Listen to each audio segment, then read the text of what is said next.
2002, you did a Real Sports appearance Brian Gumble. with Brian Gumble, Yeah. and you talked about how you, quote unquote, persuaded Yankees players who owed you money to affect the games. Well, I didn't actually do that.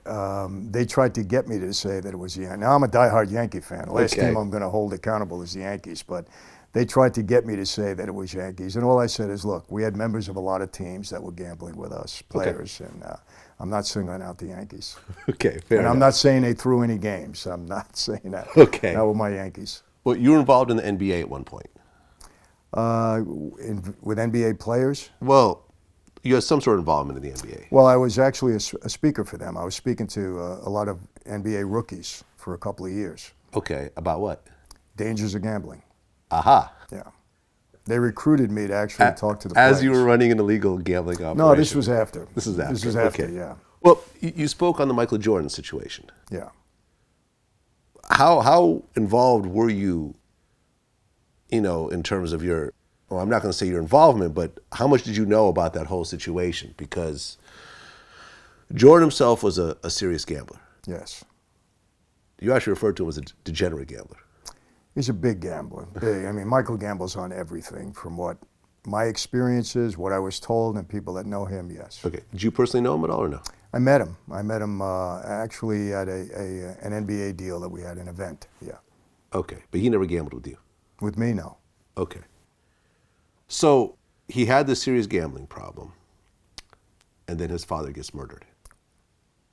And there was always speculation if one had something to do with the other. From what you know.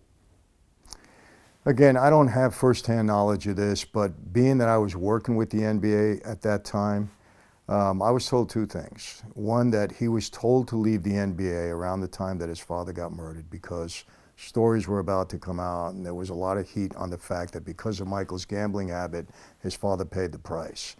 And the NBA didn't want the press, so they asked him to leave for a while. That's when he went to play baseball. And then when things settled down, he came back. The plan was always, from what I was told, for him to come back. Now again, I heard this from a source I believe was pretty knowledgeable, somebody I knew pretty well inside the NBA. So for me, it's secondhand information, but I thought it was reliable. And then putting it all together, knowing that Michael did have this gambling issue, that it's very possible that that could have happened.